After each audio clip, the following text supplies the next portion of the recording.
호세아서 11장 1절로부터 7절 말씀을 보겠습니다. 이스라엘이 어렸을 때 내가 사랑하여 내 아들을 애굽에서 불러냈거늘.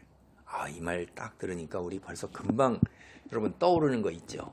마태복음 2장 15절에서 예수님이 그 어린 시절에 그 2살 이하인가 3살 이하로 싹 다 죽일 때 그 부모가 피해가지고 애굽 땅으로 내려가잖아요. 그랬다가 그 어린아이 죽였던 왕이 이제 죽고 나서 그 후에 다시 돌아오는데 이제 두려워가지고선 또 그쪽으로 원래 살던 땅으로 돌아오지 않냐고 다른 지역 이렇게 가서 사는 것. 그때 그 사건을 복음서 마태복음에서 이스라엘이 어렸을 때 내가 사랑하여 내 아들을 애굽에서 불러냈거늘. 그래가지고선 내 아들을 애굽에서 불러냈다 하는 이야기를 해요. 이게 이제 예수님이 어린 시절에 애굽 땅에 내려갔던 거를 이렇게 표현을 하는데 이게 두 가지적인 중의적인 의미가 있어요. 사실은 여기에 이 배경이 되는 게 출애굽의 배경이죠. 그렇죠? 이 출애굽 배경이고 그 다음에 이게 여기에서 또 하나님 어떤 얘기가 나오냐면 여기 소돔과 고모라 이야기가 배경이 돼요. 이 11장 여기에 배경을 보면 우리가 뒤에 가서 보면 압니다. 두 개를 배경으로 해서 하나님 말씀을 선포하는데 이스라엘이 어렸을 때 내가 사랑하여 내 아들을 애굽에서 불러냈거늘. 하나님께서 어떻게 하는 거예요? 이게 굉장히 이스라엘을 사랑하는데 이 뒤에 쭉 11장은 너희가 나를 떠났어도 하나님께서는 끝끝내 사랑하시겠다는 거예요. 이거 앞에 우리가 호세아서 1, 2, 3장에서 호세아 가정 이야기가 나오잖아요. 호세아의 아내가 결혼한 아내가 다시 그 음란한 그 행위를 하기 위해서 다시 가정을 버리고 나가버리잖아요. 그리고 남편에게 오지 아니하고 밖에 나가서 몸을 파는데 사실 이게 부인으로 전혀 어떻게 대접해 줄 수가 없잖아요. 그럼에도 불구하고 호세아는 정말 사랑할 수 없는, 직설적으로 얘기하면 사랑할 가치가 전혀 없는 그 부인을 다시 사랑하기로 결정을 하고 가서 집에 있는 걸 탁탁 다 털어서 먹을 양식까지 털어가지고서 그 고매를 다시 집으로 데려오잖아요. 그 값을 지불하고 노예시장에 나온 고매를 집으로 다시 데려와 사랑한 거예요. 이것처럼 하나님께서도 하나님의 사랑을 거부하여 그 이방 우상을 섬기는 대로 완전히 가서 아무리 외치고 얘기하고 그 많은 선지자들을 보내서 해도 돌아오지 않는다 이 말이에요. 그래서 이제 완전히 세상에서도 이들이 버림을 당하잖아요. 그렇게 된 이스라엘을 조건 없이 용서하고 사랑하는 거예요. 그럴 때 하나님의 그 말씀, 이게 하나님의 심정이 어떠할까요? 참 기가 막힌 겁니다. 그거를 호세아는 자기 가정사를 통해서 하나님의 심정, 그 아프고 괴롭고 고통스러운 거를 절절하게 느꼈어요. 여기 1절, 내 아들이라는 말에서 이게 이제 그 부부관계에서 은유가 뭐냐면 부모와 자식 간의 관계로 바뀌었어요. 그래서 이스라엘에게 부모의 고마움을 전혀 알아주지 않는 이제 페류나로 은유가 이미지가 바뀐 겁니다. 앞에서는 어떻게 했어요?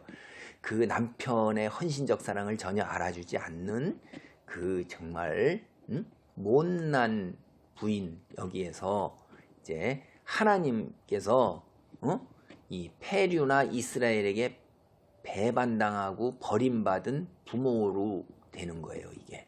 그래서 이 가족이라는 넓은 틀은 부부라든가 부모, 자식이라든가 그 틀은 계속 유지되는 거예요. 이스라엘이 아무리 범죄를 한다 할지라도 하나님은 끝까지 한 가족이다라는 이야기를 계속해서 하시는 겁니다. 정말 참 대단한 거예요. 이런 비유는 사실 에스겔서에서도 나와요. 에스겔이 16장 1절로부터 16절 보면 이스라엘을 어린 여자아이로 이제 묘사해서 이렇게 은유하고 있어요. 호세아는 여기를 이제 남자아이로 묘사하고 있는 거예요. 내 아들이라고 이래가지고선. 그 다음입니다. 2절, 선지자들이 그들을 부를수록 그들은 점점 멀리하고 바알들에게 제사하며 아로새긴 우상 앞에서 분향하였느니라. 선지자들이 이제 그들을 부른다 이렇게 하면, 이게 원래 이제 여기에 번역이 이제 이 히브리어 원문 같은 경우에는 여러 가지 뜻으로, 한 단어가 많은 뜻으로 생겨요. 옛날 고대어일수록 그렇고, 문법도 단순해서 또 죄송합니다. 단순하다기보다도 이렇게 해석이 되기도 하고 저렇게 해석이 되기 때문에 문맥상에서 앞뒤로 볼 때 해석이 어려울 경우도 있고 해석이 나눠질 수도 있어요.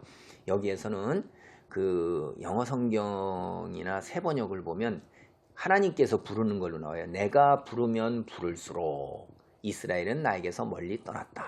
이렇게 되는데, 이 히브리 성경이 이제 마소라 사본이라는 게 있는데 그거를 기준으로 해서 이렇게 하면 이렇게 되고요. 여기에서 지금 이제 또 근데 이게 사실은 또 그 라틴어 성경 이제 벌게이트 본이라는 게 있어요. 그런 거를 보면 이 의미를 가지고서 이렇게 보다 번역을 해놔요. 하나님께서 이스라엘을 이집트로 부르셔서 이스라엘이 이집트를 떠날 때 이스라엘은 이집트를 떠나는 것에 많은 미련을 가지고 아쉬워했다 하는 것이, 이 선지자들이 그들을 부를수록 그들은 점점 멀리하고 바알들에게 제사하며 아로새긴 우상 앞에서 분향하였느니라 라는 본 뜻이라는 거예요. 이 무슨 말이냐면 이스라엘이 이집트 시절부터 이미 우상을 섬기고 있었죠. 그래서 거기를 출애굽하면서도 이집트 우상을 그리워했다라는 그런 의미예요. 그게 이제 민수기나 에스겔서에 보면 우리가 더 이 뜻을 알 수가 있어요. 이스라엘이 모세 인도 아래 이집트를 떠나 광야로 들어서자마자 이집트 생활을 그리워했죠. 그리고 또 금송아지를 만들어서 우상을 섬겼죠. 이 말씀 그대로 되는 거예요.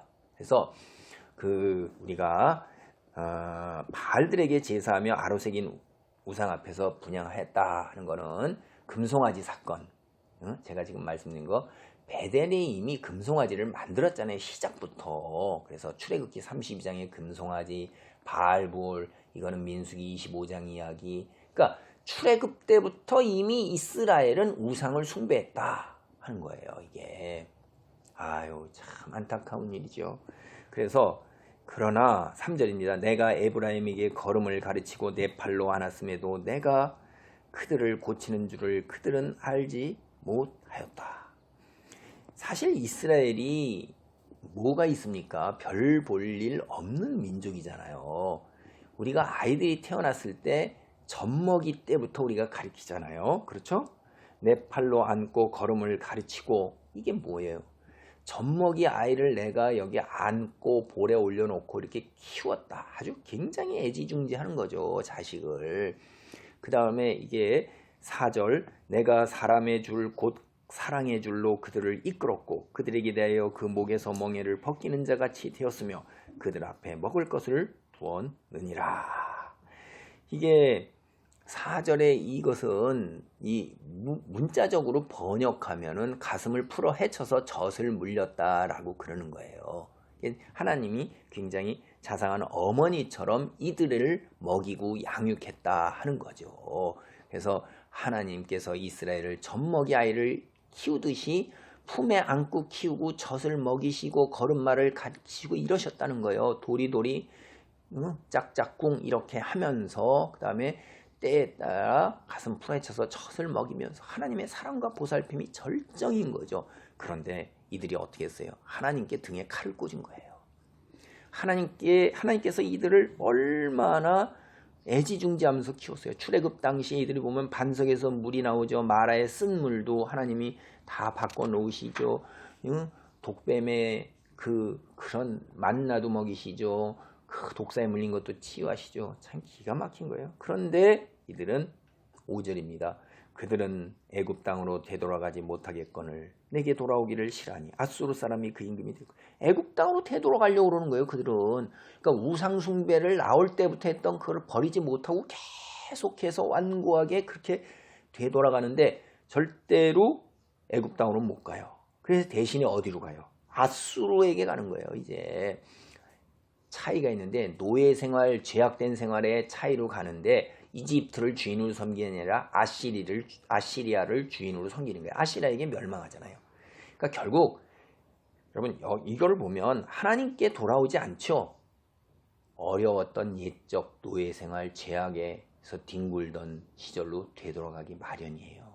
잘 나가는 것 같고 이게 형통하는 것 같지만, 즉 이 말은 제가 적나라하게 말씀드리면요, 우리는 버러지 같은 인생이고 별 볼 일 없는 인생이에요. 하나님 덕분에 오늘 이처럼 믿음도 가지게 되었고 하나님을 알게 된 거예요. 그런데 그 믿음을 성숙한 경지에서 하나님만을 향하지 못하면 별 볼 일 없는 우리가 별 볼 일 없는 상태로 되는 거예요. 경제적으로 파탄나고 끝나는 겁니다. 죄의 종이 되고 그냥 경제적으로도 파탄나는 거예요. 인격적으로도 파탄나는 거예요. 하나님께서 우리를 세우시고 우리에게 복을 주셨기 때문에 우리가 복을 누리는 거예요. 저는 이거 우리 민족을 생각해 보면 50년대, 60년대, 70년대까지 우리가 얼마나 어려웠어요.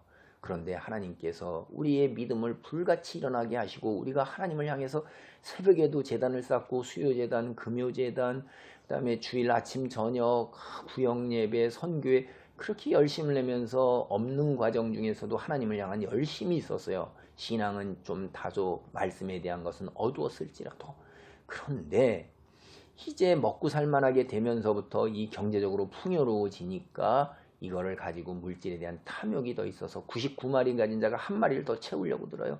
옛날보다도 공동체 안에서 나눔이 더 없어요. 사랑이 식어졌고 코이노니아 교제가 없어요. 그 다음에 모임에 게으르가 돼요. 그리고 자기중심적으로 놀러가는 데 힘써요. 더 많은 재산 물질을 차지하게 하고 세계 곳곳으로 다 돌아다니면서 누리는 것에 더 혈안이 되어 있어요. 믿는 자들이 그러면 안 되는데 거기에 형식과 아버지의 그 참된 사랑과 서로를 돌보는 것이 사라져가면서 물질 가지고서 교회 안에서도 다툼이 있게 되다 보니까 복을 거두시는 거예요. 하나님이. 우리 경제적으로 파탄납니다. 죄악 속에 빠집니다. 종교적으로 파탄나면 정치, 경제, 사회적으로 파탄나는 거예요. 지금 우리의 도덕윤리도 파탄이 되고 있어요.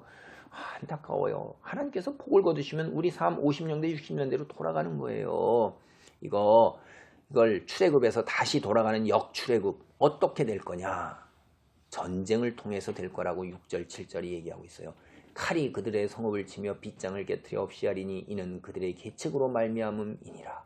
내 백성이 끝끝내 내게서 물러가니 비록 그들을 불러 위에 계신 이에게로 돌아오라 할지라도 일어나는 자가 하나도 없도다. 전쟁으로 이렇게 되잖아요. 칼이 성읍, 그렇죠? 계책을 그들이 했지만 다 허사가 되는 거예요. 하나님의 백성 끝까지 돌아오질 않아요. 아우 정말 답답합니다.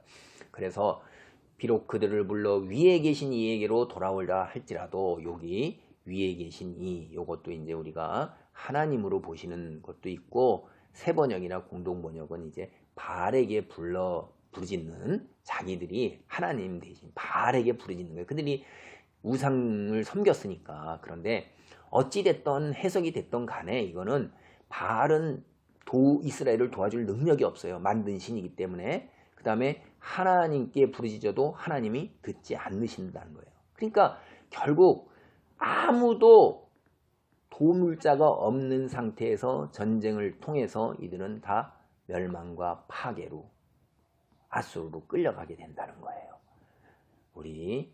우리가 이 호세아의 외침을 통해서 오늘 우리에게 주는 메시지를 들어야 돼요.